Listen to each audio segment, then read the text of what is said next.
Hi guys, so for today's video ay magkakaroon tayo ng panibagong unboxing.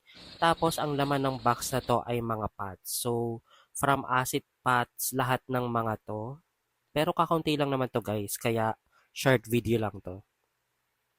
So sisimulan na natin ang pag-unbox. Napakadaming kalat na naman ang ating diligpitin after this video.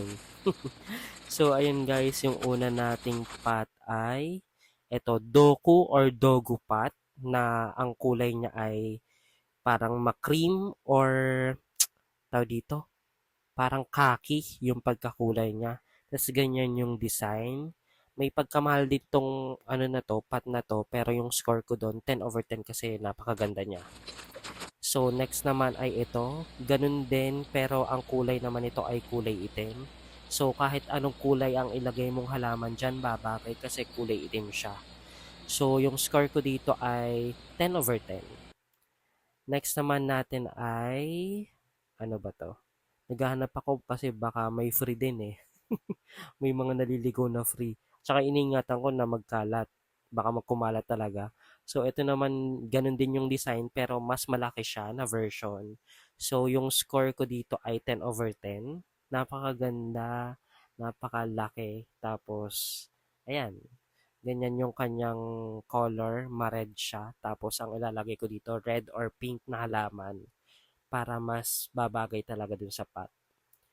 So, next naman natin, ito yata yung pinakamalaki sa lahat. At saka ito na yata yung pinaka-last. So, ito, ganyan yung kanyang design. Sa video, para siyang itim, pero hindi. Mapula-pula siya sa personal. So, ganyan siya kalaki. Sobrang tangkad at sobrang laki.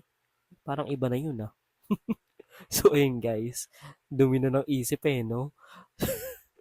So, ayun guys, yung score ko dito ay 10/10. Lahat naman sila perfect score para sa akin. Kasi acid pot.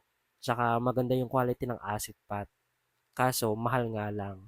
Tapos ang favorite ko dito, ito. Ang ganda kasi ng kulay niya. So, ayun lang guys for today's video. Follow me for more unboxing videos.